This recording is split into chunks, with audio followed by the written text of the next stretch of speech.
이런 교회 다시 세워봅시다, 이런 제목인데요.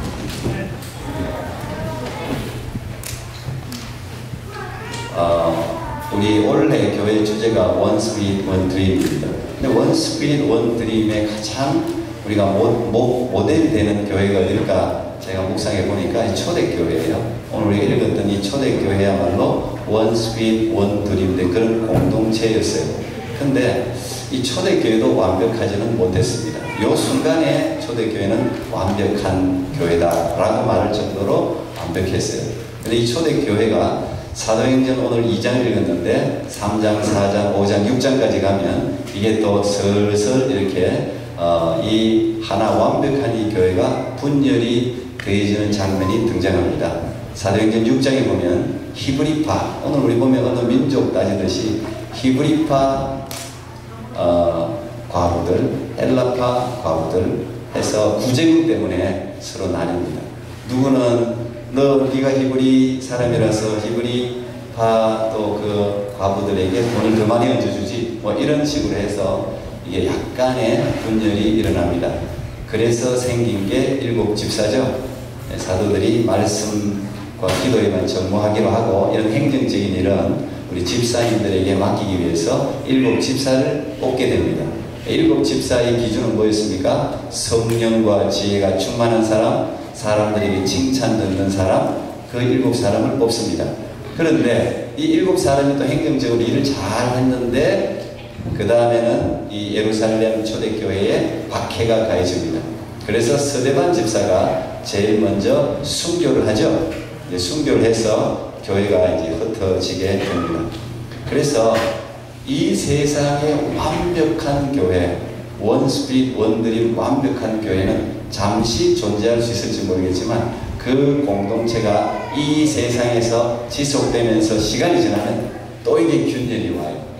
하나 된 이 공동체를 항상 원수 사단 마귀가 분열시키려고 시시콜콜 노리기 때문에 그 빈틈이 조금만 생기면 터집고 들어와서 이걸 이제 분열시키기 때문에 완벽한 원스피릿 원드림 공동체를 만들기는 쉽지 않아요. 성령이 하나 되게 하신 것을 힘써 지켜나갈 뿐이에요.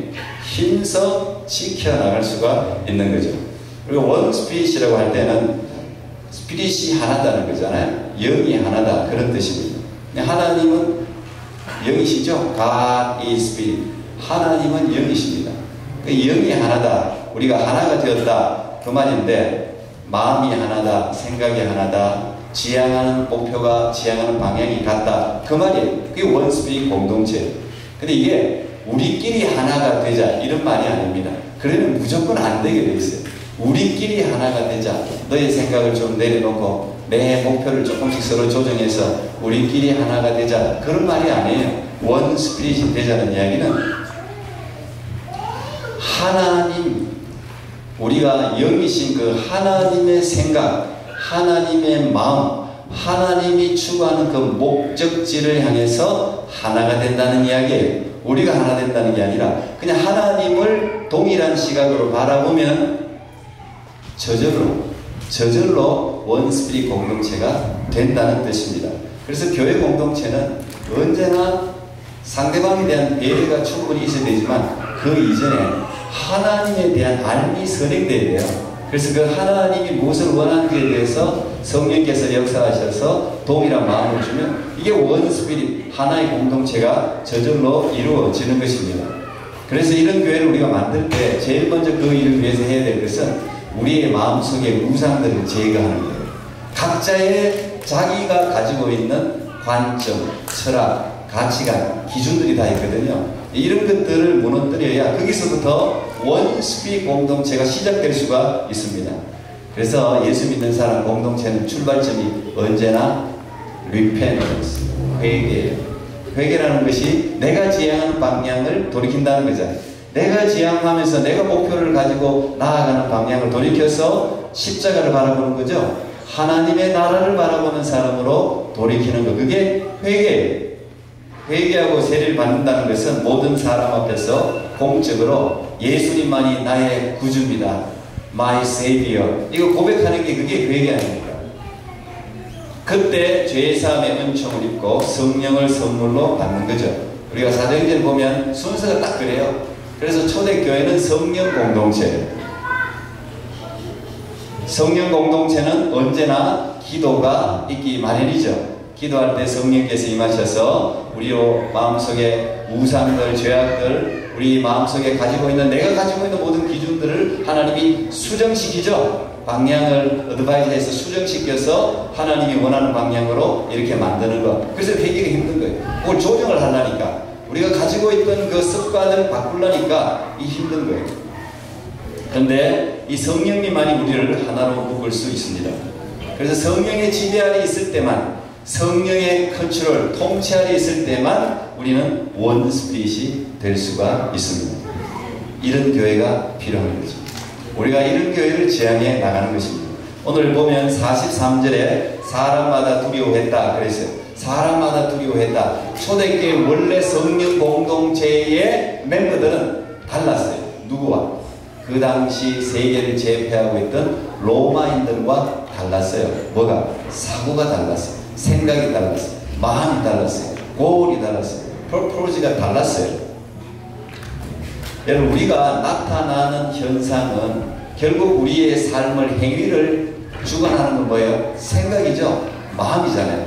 우리 모든 건 마음먹기 나름이라 그러잖아요. 우리가 2박 3일 동안 불편할 수도 있었는데 첫날부터 우리가 마음을 수정해서 내가 조금 불편해도 공동체를 위해서 하나 되고자 하는 마음이 2박 3일 동안 아름답게 여기까지 인도한 거 아니겠어요? 모든 건 다 마음먹기 나름이에요. 마음을 우리가 다 어떻게 먹느냐, 그게 우리의 삶의 행동 방식을 다르게 만들어요.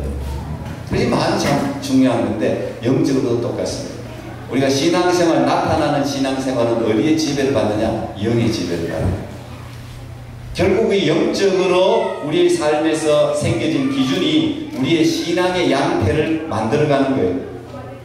이 초대교회는 서로 사랑하는 모습이 달랐습니다. 우리가 세상 사람들도 사랑을 하지 않습니까? 우애도 있고 우정도 있고 서로 나눠주고 하잖아요. 좋은 사람이 많지 않습니까? 그런데 이 초대교회는 정말 우리가 흔히 요즘 젊은 사람들을 쓰는 말로 요즘 찐이라는 말을 쓰는, 찐 말을 많이 이야기를 하더만요. 진짜 찐 교제 공동체예요. 찐 사랑을 하는 공동체가 이 초대교회였습니다. 44절 45절 보니까 어떤 식으로 나타났느냐, 마음만 찐이 아니라 실제로 물건을 서로 통용했다고요. 네 것 내 것 없이 물건을 서로 통용하면서 썼어요. 모이기를 힘쓰고 모이면 항상 기쁘고 좋았어요.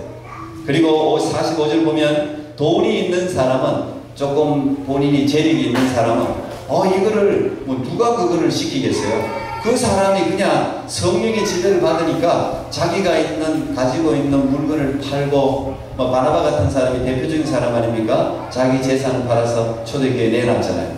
돈을 다 소유를 팔아서 각 사람의 필요에 따라 나눠주는 거예요. 내가 혼자 소유하는 것보다는 내가 이거 가지고 필요한 사람 A도 주고 B도 주고 C도 주고 D도 주고 하니까 나 혼자 파이가 10조각, 20조각, 30조각으로 나누니까 모든 사람들이 다 해피.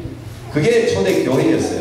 근데 여러분, 이걸 그냥 보기 좋다 이 정도가 아니고, 그 당시 초대교회의 이스라엘의 상황을 생각하면 이게 얼마나 어려운 일인지를 알게 됩니다. 그 당시 이스라엘 경제 상황, 요즘 우리 경제 어렵잖아요. 그 당시도 경제가 최악이었어요. 최악.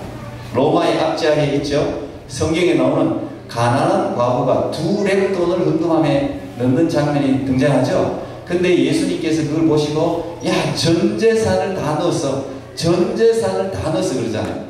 그 진짜 전 재산이었어요. 그 2렙돈에게. 2렙돈이 그 과부한테는.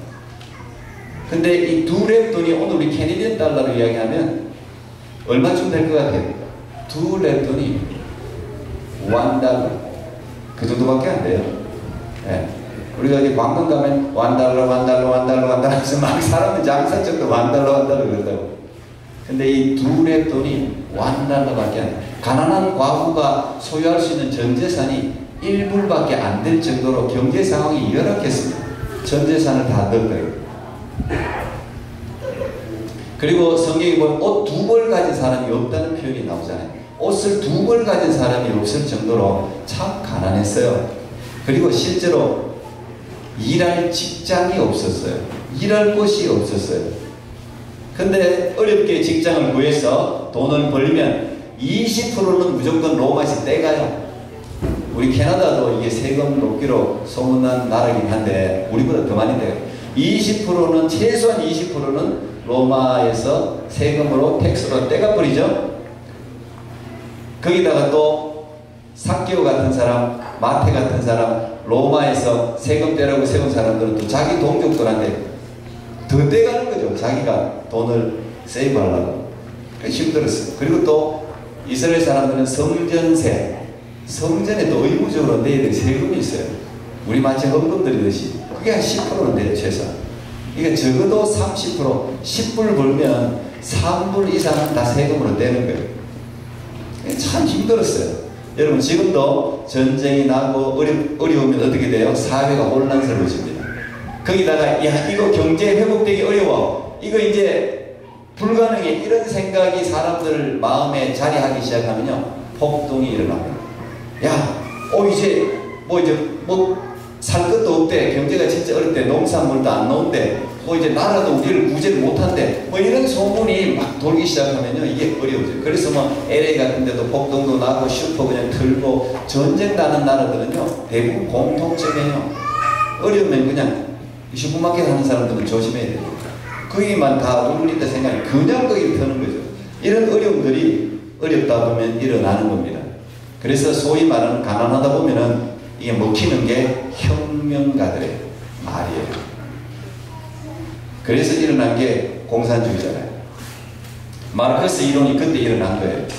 왜? 사회적 불평등, 경제적인 어려움, 1차 세계대전, 세상이 하도 어려우니까, 야, 버는 놈들은 계속 벌고, 야, 우리 노동자들은 이렇게 가난해서 되겠냐, 이런 것들이 먹히는 거예요. 먹히는 거예요. 똑같이 나누자. 이 지상에 파라다이스를 건설하자. 똑같이 먹고 똑같이 나누자. 얼마나 듣기가 좋습니까? 그래서 부자들의 돈을 빼앗아서 나누었죠. 제일 먼저 실현한 나라가 어디였습니까? 러시아였습니다. 1917년에 제일 먼저 공산주의를 표방한 게 러시아입니다. 왜 그랬어요? 그 1차 세계대전 후에 전쟁이 계속되는 그때 짜르라는 이 철권 통치하에 있었습니다. 너무 어려워. 지친 노동자들이 그 혁명가들 이야기를 듣고 맞다 이거예요. 우리도 좀 우리의 삶을 한번 벗어나보자. 평생을 이렇게 살 수 있나. 근데 부자들을 보니까 엄청나게 부자 같거든요. 러시아가 잘 살았잖아요. 그러니까 부자들이 그것을 빼앗아서 우리가 같이 똑같이 나누자는 이 마르크스 이론에 동조를 해서 그때부터 봉기가 일어나고 혁명이 일어나고, 그래서 러시아가 저렇게 공산주의가 된 거예요. 그런데 공산주의들이 정권을 잡으니까 어떻게 됐어요? 전보다 더 못해졌어요. 그때부터 숙청이 시작돼요. 부자들, 기업가, 교수들, 배운 사람 전부 피해 숙청을 막 나있지 않습니까? 이 공산주의를 실현하는 모든 나라의 공통점이에요. 북한도 마찬가지, 모든 나라가 다 마찬가지예요. 그리고 자기가 고생한 대로, 우리가 고생을 했으니까 이제는 진짜 가난한 사람들을 위하자. 없어요. 더 가령 푸틴이다, 김정은이다, 공산주의의 리더들이 다 혼자 배를 채웠지 않습니까? 이게 왜 그러냐? 이들이 초대교회를 잘못 이해했어요. 초대교회를 봐라. 사유재산이 없는 게 공산주의잖아요. 사유재산 인정하지 않잖아요. 오늘 근데 초대교회를 보니까 사유재산을 인정하지 않는 것처럼 보이잖아요. 돈 있는 사람 소유 다 팔아서 가난한 사람 나눠주고 얼마나 좋아요. 근데 근본적으로 초대교회가 공산주의와 어떻게 다르냐? 달랐습니다. 초대교회 사람들은 어떻게 보면 러시아 사람들보다 더 가난했어요. 더 힘들었어요. 그런데 부자들을 미워하지 않았습니다. 복수하지 않았습니다. 기업가들을 증오하지 않았습니다. 혁명을 통해서 지상의 파라다이스를 만드는 게 목표가 아니었습니다. 단지 그들은 성령께서 임하니까 가난한 사람들이 눈에 보였어요. 어려운 사람들이 눈에 보였어요. 성경에 보면 자기가 금식해서 도우는 이야기들이 성경에 나오는데, 이 금식한 사람들이 부자들이 금식한 게 아닙니다. 진짜 가난한 사람들이 자기가 도울 게 없기 때문에 밥값을 금식해서 그 금식한 돈을 더 가난한 사람들에게 내놓은 거예요. 그게 초대교회의 역사예요. 그게 성령의 역사예요. 그게 성령의 통치. 남녀노소 유대인과 이방인이 전부 하나를 이룬 겁니다. 이 초대교회의 특징은 뭐냐? 다른 게 없어요. 야, 우리 소유 다 팔아. 소유 다 팔아서 가난한 사람 나눠줘. 구제해, 봉사해. 이게 아니고 초대교회의 가장 큰 특징은 성령의 통치를 받았다는 거예요. 그리고 성령의 통치에 100% 순종했다는 것입니다. 그러면 저절로 초대교회가 되는 거예요. 영이 육을 지배할 때 우리는 성령의 사람이 되는 거예요. 날마다 죽는 삶이라는 것은 뭡니까? 영이 육을 지배하는 삶을 살아가는 것이 그게 날마다 죽는 삶이에요. 우리는 고행하고 절제하고 뭐 굶고 뭐 이런 고행하는 공동체가 아니에요. 때로는 그것이 필요하죠. 그러나 그것으로 이 땅에 천국을 이룰 수 있는 게 아닙니다. 어떻게 하라고요? 성령의 지배를 받으면 돼요. 성령의 통치를 받고 말씀의 지배를 받으면 되는 거예요. 그리고 그 성령이 원하는 삶을 용기 있게 실천하는 거예요. 초대교회는 그게 달랐던 거예요. 성령의 지배함이 있고 하나님의 말씀이 무엇을 원하시는지를 그들이 알았을 때 지체 없이 그것을 그대로 실행을 한 공동체라는 게 오늘 우리 현대교회와 그게 다른 거예요. 우리가 이론을 모르는 게 아니지 않습니까? 우리가 성령의 통치를 받고 하나님의 말씀을 배우고 애쓰면 그걸 그대로 실천할 때 오늘 그들에게 따라오는 게 뭐였어요? 결과가 뭐였습니까? 모든 백성들에게 칭찬을 받았더라. 구원받는 자의 수가 날마다 더하더라. 이게 결론이에요. 우리 어제 뭐 교회를 세우기 위해서 어떻게 해야 되나 우리가 소그룹을 나눠봤지 않습니까? 교회를 세우는 건요, 뭐 헌신, 인내, 겸손, 그건 다 따라오는 거예요. 성령의 통치를 받으면 교회는 무조건 세워지게 되어 있어요.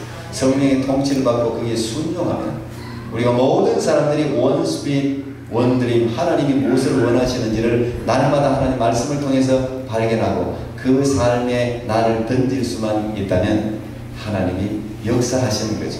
하나님께서 이 세상 사람들이 두려워하는 것, 사람들이 날마다 그들이 두려워했다 그러잖아요. 그들을 두려워하는 거예요.